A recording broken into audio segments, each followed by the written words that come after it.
In this video, let's talk about how to master lead generation with real estate leads.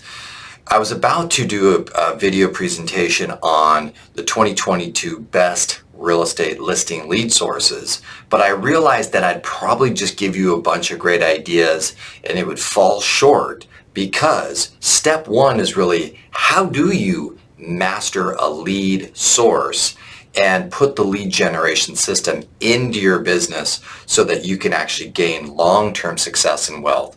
So let's dive into this topic. I'm going to put down below in the description maybe a link to the downloads for the document for you to review, and I'll give you any additional resources that I have there. Let me know if you have any comments or any questions that you guys have down below, and I hope this helps out a lot. So let's dive into step one of the framework that I developed to master any lead source. Okay, so the step number one in the framework is really understanding the customer's mindset. This is such a powerful move to start with. So let's say if we're just taking any example, let's say a Zillow lead, for example. If you got a Zillow lead, you would want to understand what they are promised by Zillow. You would want to understand what they're wanting. Then you would also want to understand kind of what their customer journey is all about. And then you would also want to start to think about what some of the problems are that they're dealing with. You would want to start to think about some of the solutions that you can offer them. You just want to start obsessing over them and how you and I can effectively communicate and serve them by understanding the customer. That is step number one to high success. And I will tell you, friends, it's a little bit harder work, but I found that when I was able to break down the lead type and really, dig into this conversation with my coaching clients and or big training groups, it was amazing. Results in marketing and in phone calls and on appointments and opportunities, the results off the charts because the agent spent some time to understand their experience, their journey better. Number two is really being aware of your mindset, your psychology about the lead source. Okay, so, in the video that I'm going to talk about on, best listing strategies in 2022, I might say this strategy, let's say absentee owners. And here's what happens. When I say, hey, you should do a marketing or communication campaign to the absentee owner, what's the first thing that comes to your mind? Is the thoughts and ideas and the psychology empowering you, or is it disempowering you? And I find that in the real estate community, there's a lot of hearsay. Oh, don't do that. It doesn't work, right? There's also a lot of, people who are selling you crap. Sorry, excuse my language, selling you crap. And they are making a lot of false promises. And so you try it. Maybe someone tried to sell you on buying their prospecting service with absentee owners, or they tried to sell you a direct marketing campaign for the absentee owners. And either you or someone in your office, you tried it out. And so all of a sudden, someone says, well, that lead source doesn't work.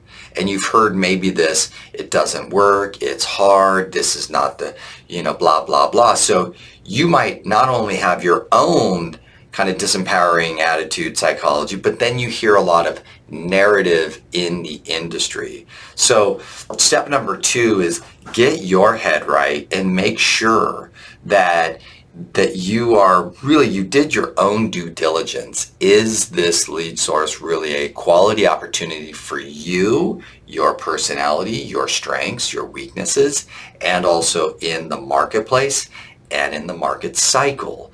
So do your due diligence, because I will tell you guys, to round out, number one and number two, trying a lead source, trying it out doesn't work. If you want to master a lead generation system, it really takes a commitment of 6 months to a year for you to really gain mastery of it. And so please do your due diligence up front. Don't be, hoodwinked into the sales pitch and or get turned off by the negative, kind of narrative storyline of someone who tried it once and they pet a dog and it bit them and therefore all dogs bite. Okay. All right. Let's take a look at number 3. Okay. And number 3, this is where I think all of the trainers and the coaches out there in the world, where they spend a majority of their time, which is on the selling skills or the communication skills. So, there are hundreds of seminars and trainings going on right now everywhere in the country, and they're teaching you scripts, okay? And they're teaching you what to say, and they're teaching you strategies to convert, okay? So that's called skills. So let's break this down. Since I've been, coming from, my dad's company into, Tom's coaching company with my own personal experience, as a coach, trainer, mentor, real estate agent, let me just give you some framework on learning the skills of the lead source. Okay, there's quite a few things going on here, and I'm going to keep it simple. Number one of the skills is, hey, how do we create an appointment? How do we engage a conversation to create an appointment? Number 2 skill is really, hey, how do you convert on the appointment? So you've really got 2 things going, because a lot of people will teach you what to do to get the appointment, and then when you show up, you lose out the opportunity, and that can be frustrating. Okay, and so now how do we get better at both of those, creating an appointment and on the appointment? This is where really the work begins. So what are the best skills to create appointments? An appointment is an opportunity for you to present yourself and the value that you offer, and to do some education to demonstrate that you know something that they don't, and so that you can earn the trust and respect so that they can choose to hire you.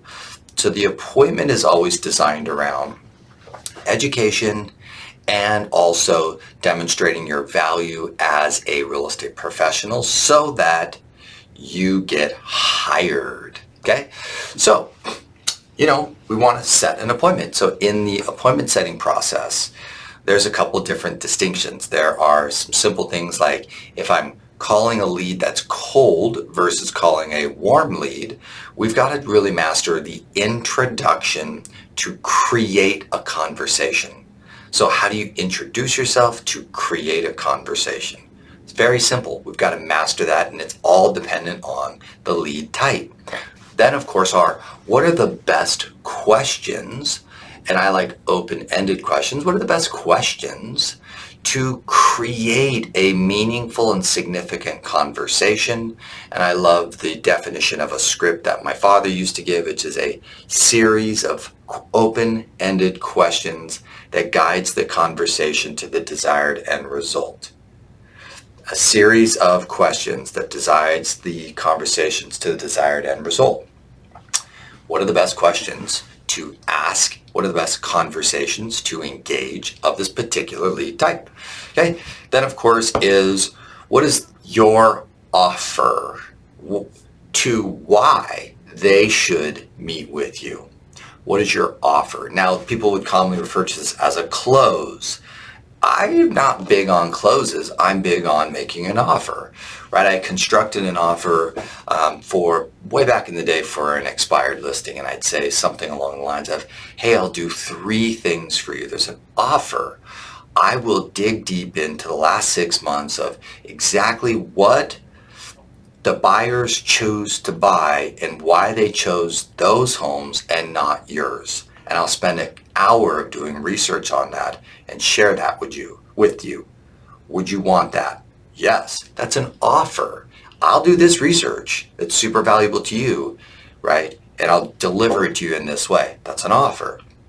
Then offer number 2 is, hey, I will develop a custom marketing plan that is designed to have me attract the highest paying buyer for your home. I will develop that custom marketing plan to get this outcome. That is an offer. It's going to take me an hour to do that as well, right? So you can see I developed an offer that they would say, yeah, I want that, and yeah, I want that. You know, funny thing on the buy side, to book a buyer appointment, I created this offer. I said, hey guys, you know, I'd love to sit down with you and discuss what's happening in the marketplace, right? What it's going to take to win the best property when there's competition. Let's review everything that we need to do there. And let's take a little bit of time and let's talk about the different communities, the pros and cons of those communities, and, you know, kind of what the price points are and what are the different types of you know, houses you can buy at those price points in those different communities. I would love to sit down and discuss those things with you at my office. And of course, we can just talk a little bit about, you know, what it takes to prepare to buy a home in today's market. An offer, and people would be like, great. See, so to book an appointment, it's master an introduction that creates conversation, figure out all the best questions to ask, and then develop an offer that your perfect customer would never say no to. They'd be like, oh my gosh, thank you for that. Okay, so these are I just scraping the surface, high level of skills. Let's move on to the next topic because you guys don't need any more of that. Now, I did write down here the next one, which is, how are you going to master the skills? Right? What's the way that you're going to develop this skill? So I wrote down a couple things down. I'm looking at my notes. Modeling, training, coaching, mastermind, trial and error, right? Seminars, right? Like going on a team, getting a mentor, getting productivity coaches. So if you really want to master a skill set, you really need to engage with some type of training, coaching, mentoring, modeling, productivity, right? Some type of system that could teach you that so that you can speed the process up, okay? So it's one thing to, and this is where it's so funny to me, being in the industry for so long, people have said, hey, I tried that lead source, Patrick. And I'm like, that's great, but it didn't work for me. Okay, I'm curious. What training did you do? What modeling did you do? What system were you using? And how much time did you commit to that? And how much effort did you put in? And it's wah, wah, wah. And I'm like, well, no wonder it didn't work, right? Training, coaching, and modeling is really designed for you to speed the process up, to acquire these skills so that when you go perform them, you produce a better result faster. Guys, that's what it's all about. You all know that. But I don't think you guys are rationally making the commitment and decision in this way, okay?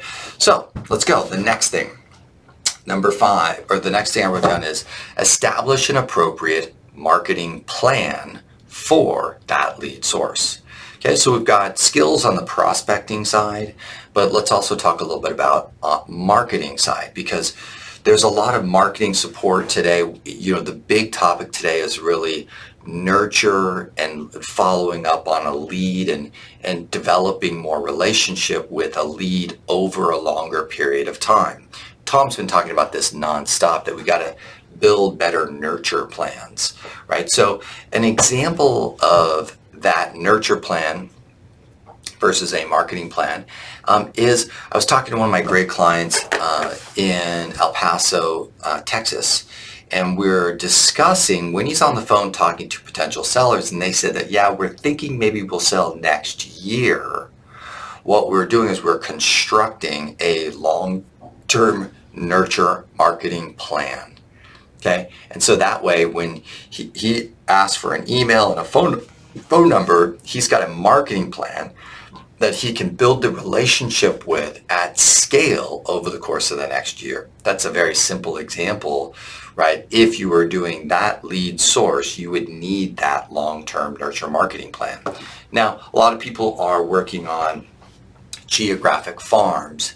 A lot of people are working on a marketing plan for their past client center of influence, right? Really essential. A lot of people might be doing kind of, SEO on YouTube, which is some stuff that I'm working on, or a marketing plan for your social media efforts between Facebook, Instagram, and TikTok, right? LinkedIn. So, we want to start constructing what the marketing plan is And the way that I'm really successfully helping people to think this through is really leveraging outcome language. Okay, outcome language. So let me give you an example of that. So I'm asking a lot of my coaching clients right now to do 1, 3, 5. 1, 3, 5. Okay, because I'm helping them with a marketing plan to grow and expand their brand as a real estate professional, to increase the amount of organic leads, referrals, referability, right? So 1, 3, 5. So the outcome is 1 email a week. So in their marketing plan, it's 1 email a week. Then it's 3 YouTube uploads per week. 3 YouTube uploads per week. It's hard, right? And then 5 short form video education on the social channels, TikTok, Instagram Reels, or LinkedIn, right? Facebook. 1, 3, 5. So the outcome in the marketing plan is 1 email per week, 3 YouTube uploads per week, 5 short form videos on, right, the social media channels of preference. That is an example of outcomes. If I was talking about my geographic farm, I would say, hey, 4 events per year, right? I would be talking about, 24 direct mail pieces per year, right? So it's stuff like that, outcome based in the plan and the language, super helpful, okay? Let's keep rolling. All right, so the next thing to master a lead source, a lead generation type, is doing the training and developing great relationships with the tools and the software and the service companies that you have engaged with. So let's talk about this for a second. Very simple example of this would be, my friends over at, let's just say, Vulcan 7, right? So Vulcan 7 is one of the better prospecting lead generation software tools. It gives you pretty good data, it's got a pretty cool little CRM, and it's got a pretty good dialer, okay? Now, it's an expensive commitment for this software tool. Now, so if you did not do the training, learn how to manipulate the data, learn how the CRM works, learn how to use the dialer, not just at the basic level, but at the advanced level, right? Do the training. Establish a relationship. What do I mean by that? Establish a relationship with the company, with the brand, with someone at their office where you can really call and connect with. Ren's got a good YouTube channel, so they're putting a bunch of stuff up on the YouTube channel where they're interviewing and they're doing kind of weekly training and they're engaging the community to help them get better results with the tool, the software, and the group, right? Another example of this is, as you guys know, I'm a big fan of the Sierra Interactive website CRM combination. Okay, so, they've got an amazing Facebook group, and shout out to Robert Sagers. Every Friday he's in the Facebook group going live and he's doing tons of training. They've got Philip, who is really kind of the lead trainer that you can book a 1-hour consultation with, and he'll walk you through the CRM and the website. And you got Crystal, who helps people with the pay-per-click. I mean, you've got all of these other people inside of the community that you can call and connect with and mastermind with. So again, it's do the training, right? Connect inside of the inside of the community, and do the work. Don't sign up for these tools, these software services, and not engage deeply with them. It's a waste of time and a waste of money. So a lot of you hearing this, you're like, yes, you're right, I've done that before. Okay, this is what it's all about, my friends. To master a lead generation source, this is a huge opportunity. I would add to that within this is creating a mastermind group, right? I don't think I put that down in the how to learn, but like a mastermind group. So, I'm working with a buddy, Randy, on probate in Las Vegas, and he's got a mastermind group of people who are all working on probate as a lead source, talking about different things that's working, that's not working. See, being a part of that mastermind group of probate is critical, right? I'm helping, my buddy Avi Becker and a couple of my agents who are working on absentee owners, and I'm trying to get them together to role play and practice. Shout out to Kareem from the Elite group with Tom Ferry, put a big mastermind group together on absentee owners. And then they brought me in to do a big training for all of those guys on my best skills, thoughts, and ideas for how to convert with the absentee owner. Mastermind group for the lead source. Critical step in this process. And when you join some of these communities like the Follow Up Boss community and the Why Love Book community, Sierra community, and the Vulcan 7 communities, some of these communities, even the Zillow lead community, it's like these are badass communities that you really can engage with and deepen your relationship and speed this process of success up big time. Everybody who just kind of dismisses this point loses out big time. Okay. Next major point, okay, on how to master a lead generation source is learn, understand, and execute from the numbers. The numbers. What are we talking about? There's some very simple stuff here. So Tom said something to me one time that really resonated. He talked about the total addressable market. So a very simple example of this was, this was like 2016, and I was really aggressively working for sale by owners in San Diego County. And at the end of the year, I had some success. I had listed maybe like 6 for sale by owners, made a few bucks, worked really hard at it. But I was starting to wonder, I'm like, what's the total addressable market? And so I asked my VA, who I built a little system with Mojo and, the Zillow stuff. And I actually kept track of every for sale by owner in my Mojo dialing CRM system. Okay, and it was connected to each address was connected to a Zillow profile because we were pulling a lot of for sale by owners off of Zillow and putting them into the system. And I was using Land Voice, and I was having my VA kind of clean up all the data. So at the end of the year, I had a database that accumulated all of the for sale by owners in San Diego County. And so I had a VA go back through and count up all of the for sale by owners, what percentage of them that year sold with a realtor, what percentage of them sold by themselves, and then what happened with the rest of them. And so I ended up seeing the numbers clear as day for the opportunity of for sale by owners in San Diego County. And when I saw those numbers, it was like, wow, that's just what it is. So there's no more hallucination. I can now set a goal based upon reality. Now I can have an expectation about, for every conversation I have with the seller, 1 out of 5 of them was going to list with a real estate agent and sell. 20%, so like 25%, okay? And then 50% of the for sale by owners in my survey, my own research, would never do anything. They would never do anything. Oh, so 50% of the time, it was a waste of time. So I would, okay, that makes sense. Then 50, and then 20 to 25, whatever the number was, I forget, would just sell on their own. Okay, so there's the numbers. So one out of 4 conversations, 1 out of 4 for sale by owners was an opportunity, but 2 of them are just a write-off, a waste of time, don't do anything. 1 of them, if they sounded like they knew what they were doing, if they had a good plan for their property, a good plan for their marketing, they sounded logical and rational, if they had experience with selling homes before, if they had a nice property in a good area, yeah, they're probably going to sell themselves. Fine. See, when I understood the numbers, it made everything easier.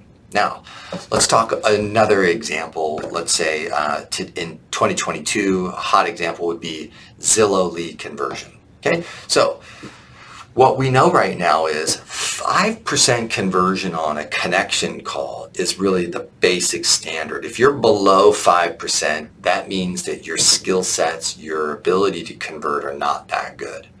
Okay, 5%. So how did I learn the 5%? Well, looking at the numbers. I've looked at hundreds of agents and I've looked at how many leads they got, what type of way they got the lead, these connection calls versus the nurture. And then I looked at, had them give me the report of their success track records.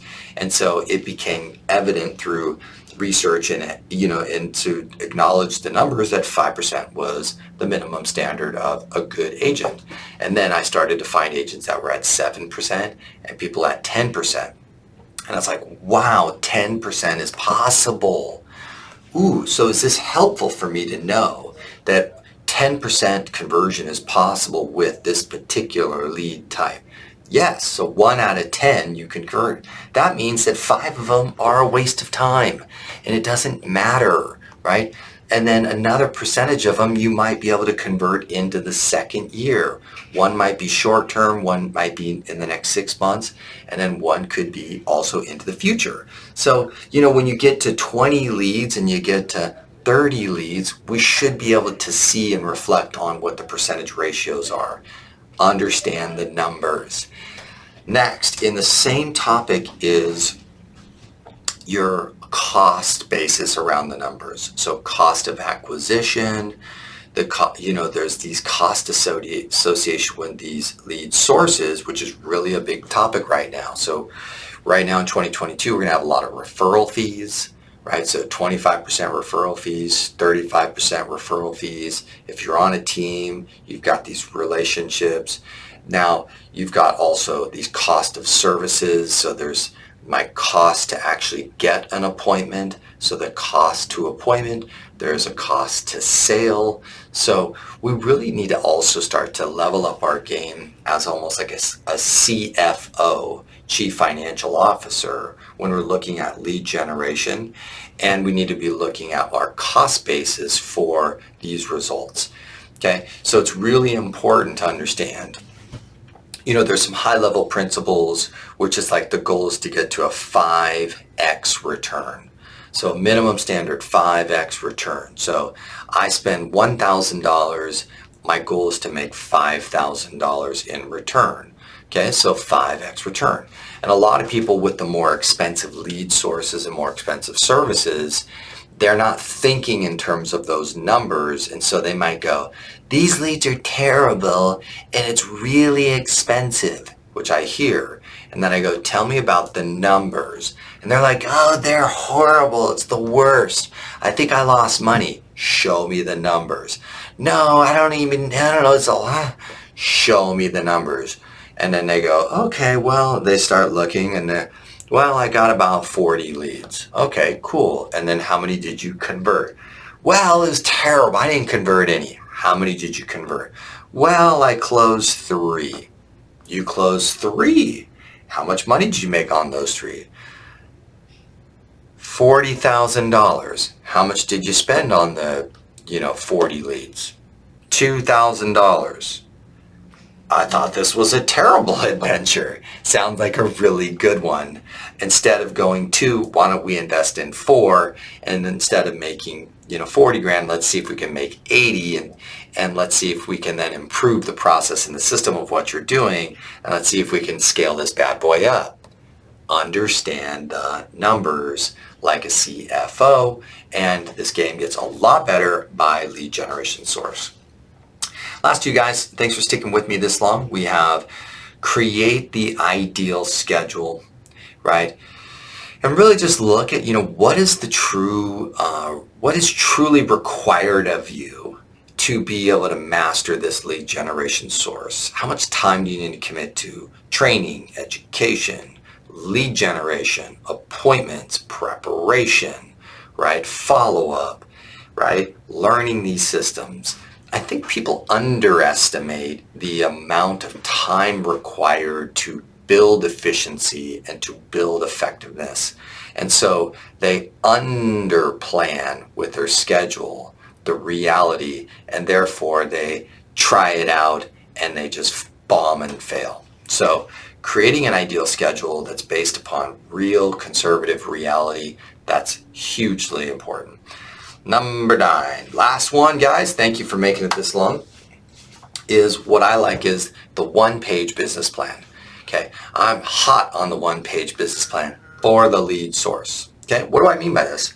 So, the goal at the top of the page, so if this was a page, the goal at the top of the page, my goal with lead source X is to sell this many homes and to make this much money. Great.